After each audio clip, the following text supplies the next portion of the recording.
drivers, I know you're out there. I know that's what y'all do. Y'all looking for a trucking company that will take care of you. A trucking company that you'll make some money. And the only place that I know, because a lot of you out there says that you can make money with them, is the Russians. Russians? Should have known. Out in Illinois. So you find this job, this great trucking company out in Illinois with the Russians? Should have known. You decide to go to their orientation. You sit in there filling out the paperwork, taking the drug test that you pay for now, I'm just saying. And lastly, they give you a sheet of paper. I think this sheet of paper right here, well, that sheet of paper is a list of fines that the company can charge you. Yes, you heard me right. You heard me right. This is a list of ways that these companies can charge the driver. And drivers, that is what we're talking about today in the great state of Maryland, because I got a DM on Instagram that somebody sent me. I think this is from a Facebook group or something like that, but it's a document of a trucking company that literally lays out how much money they will be charging you, driver, for violations. When I read into it, I got questions. Lots of questions. You want answers? I think I'm entitled. You want answers? I want the truth! You can't handle the truth. So drivers, check this out. This document comes from a Blk Ops company, AGI Trucking Inc. in Schaumburg. It's out of Illinois. I think every trucking company out of Illinois is a Blk Ops company. And let me explain to you what I mean by Blk Ops. Blk Ops company is a company that is foreign owned, that is not American, that is owned by the Russians or Russians? Middle Eastern or Easterns or anything, where your dispatchers is not here in the States, but they are abroad. That's what I mean by Blk Ops company. So the title on the paper is simple. It is fines due to violations. Now, when you read through it, it's a list of a bunch of situations where the company says that they can charge you, driver, a lot of money. Let me just give you a few examples of what's on here, right? If the company finds hours of service violation, they say drivers can be charged. That's like a $10 charge right there. Law book not signed, because you gotta clarify your laws, or I'm sorry, you gotta certify your laws every day. And if it's not certified, they can hit you with $25. They say if you falsify your logs, that is a cool $100. If the violation is found during a roadside inspection, you can expect those numbers to jump up. It could jump up from anywhere from $100 to $500. So let's say if the violations was found during inspection, right? You get pulled over, of course, they look at your law book, they say, yo, you're in violation. Not only that you can get hit with the violation amount from the DOT, but your company that you're driving for, AGI, they say they're gonna hit you with an extra $500. So if you have any missing events, that's another $500. So right away, you're seeing something interesting, right? See, if DOT finds the issue, the company says that the driver can pay more. But wait a minute, Lockout. Shit gets deeper. You get the picture. So if a driver get placed out of service for any reason, he could be hit with another $500. If the truck gets placed out of service, the driver would get hit $250. If you fail to report a roadside inspection within 24 hours, that's another $250. So say, for example, you get the roadside inspection, they write it all up, and they tell you, hey, when you go in, you got to make sure that you give this to your company. Well, the company got to get it anyway, right? But why would I be charging extra $200 on something that you're supposed to be getting anyway? No. They say you got 24 hours. If you don't give it to them within 24 hours, they're gonna hit you with $250. Then drivers, the list goes on, and it goes into moving violations. Now check this out. If a driver receives a warning, the company says that the fine is $300. $300. So let's say you get pulled over by DOT. Let's say you were speeding. And I know a lot of you say, don't take the warning, take the ticket, because you can fight the ticket. True, I guess. It depends on who gives the ticket and how is it given out. Because if it's on the inspection, then yes. If I were you, I would probably suggest to give me a ticket so I can go and fight it. But if it's like a local cop or something like that, you get a ticket, I don't know. I'm not even going to question that. But the company says if you do get a warning, they're going to hit you with an extra $350. The drivers receive a citation, though. If you get an actual ticket, it's going to jump up to $500. And then the paperwork violations, maintenance violations, things that the company claims that the driver should have caught doing pre and post trip inspection. Some of those runs from $50 to $100 to $200. So basically what the document's saying is simple. Anything goes wrong, the driver pays. Hold on for a minute so I can get my mic on.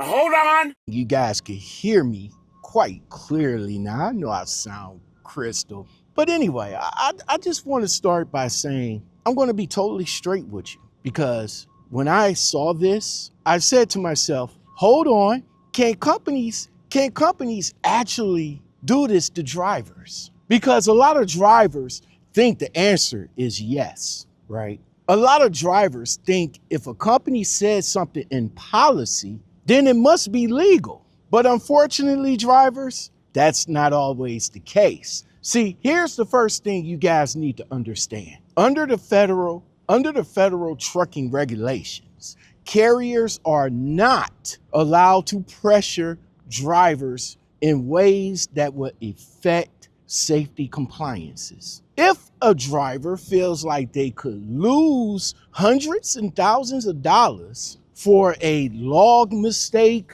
a truck issue, or anything like that, what do you think that driver going to end up doing? See, some drivers might try to hide all of this mistakes. Some drivers might try to edit their laws instead of correcting them honestly. See, this kind of pressure right here can create situations where drivers feel forced to make bad decisions. Actually, a federal rule this is called... Hold on. Hey drivers, let's talk about something serious. Coercion. We've all been there, right? That pressure from a carrier, shipper, or broker to just push a little harder, drive a little longer. Maybe fudge the logbook to make a tight delivery window. It feels like you're stuck between a rock and a hard place. But here's the good news. You have rights. Since 2016, the FMCSA has a specific rule in place called the Prohibiting Coercion Rule. This rule makes it illegal for anyone, motor carriers, shippers, receivers, you name it, to force you to violate safety regulations. This includes our ZORV service, CDL rules, and even hazmat regulations. If you're threatened with losing your job or other punishment for refusing an unsafe load, you are protected. Remember, your safety and the safety of everyone on the road comes first. Don't let anyone pressure you into compromising it. It basically says that companies cannot push drivers to violate safety regulations. Financial pressure definitely falls into that category. Drivers, here's another issue. Wage deductions, right? See, a lot of states, employers cannot just pull money out of employees' paycheck just because of a mistake.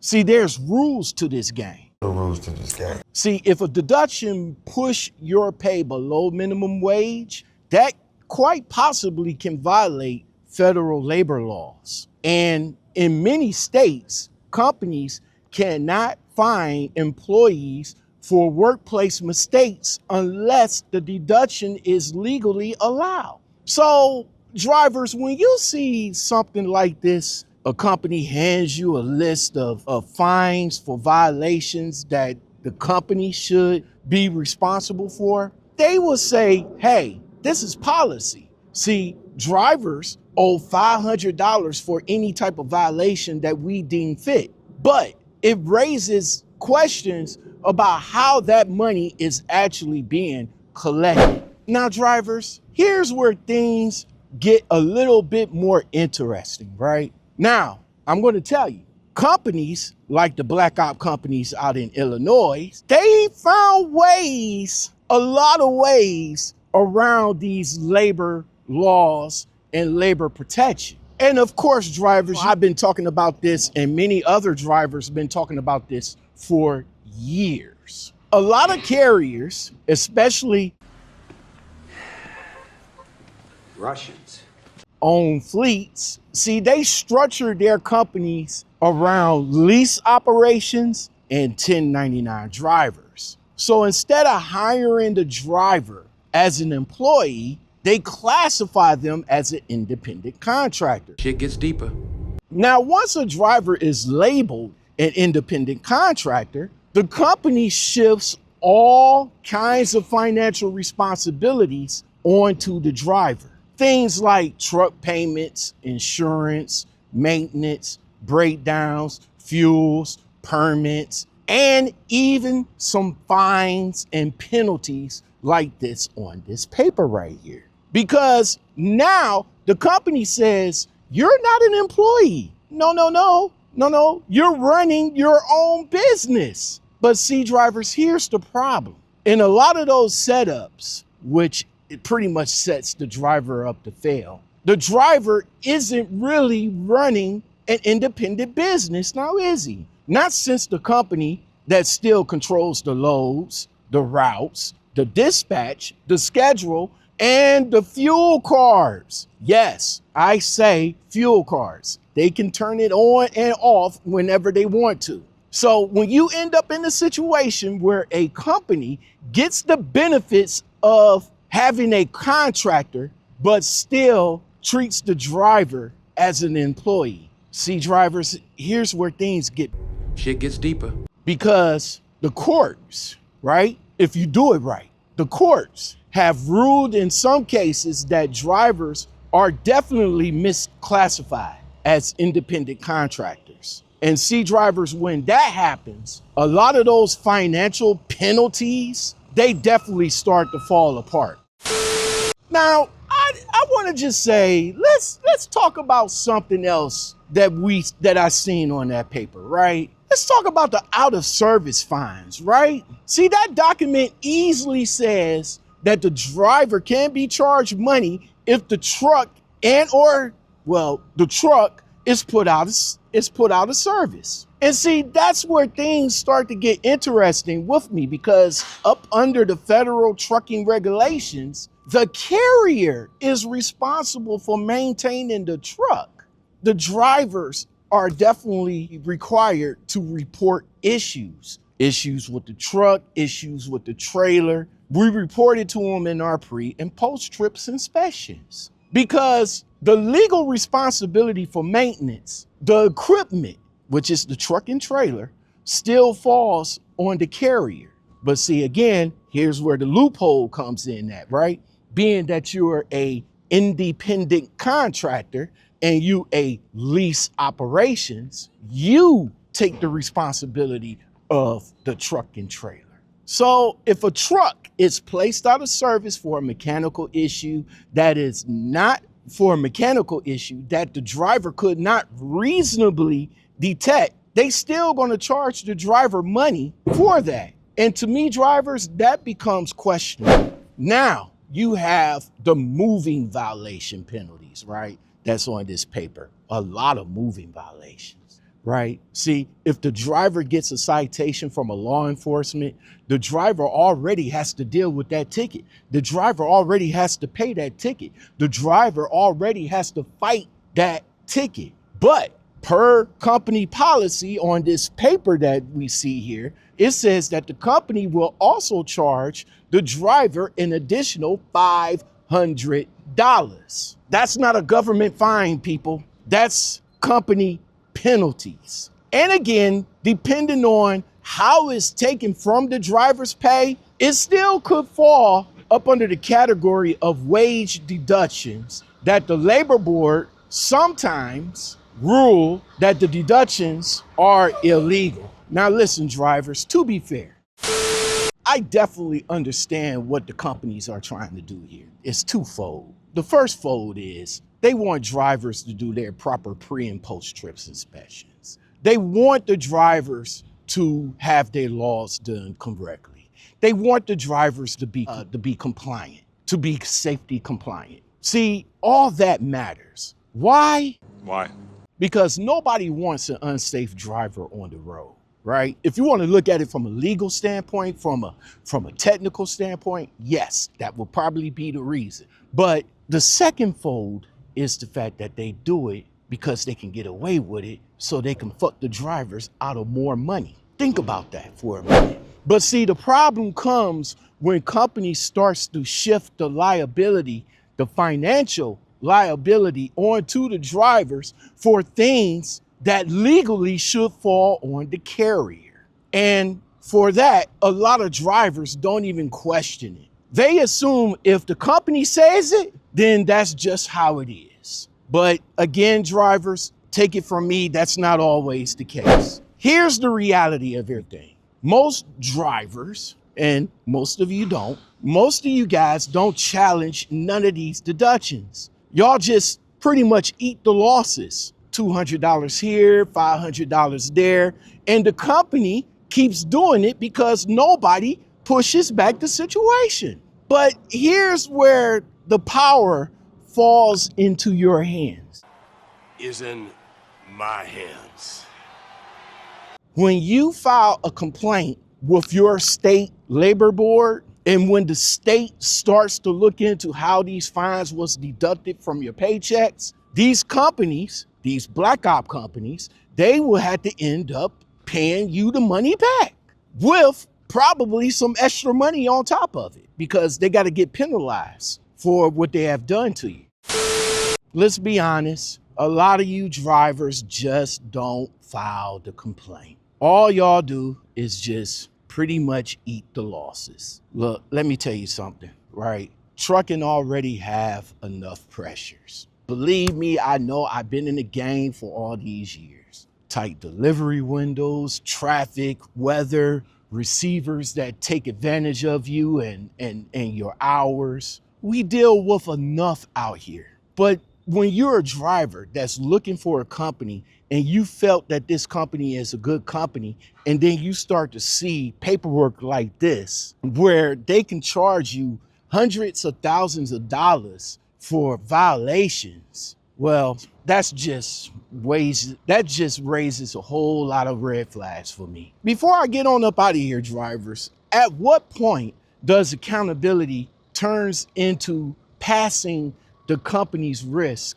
onto the driver? Because listen, at the end of the day, the carriers hold the operating authority. The carrier owns the truck, the carrier owns the insurance, the carrier owns the trailer. Drivers have responsibilities, no doubt about that, but the responsibilities and the financial punishment are two very different things here.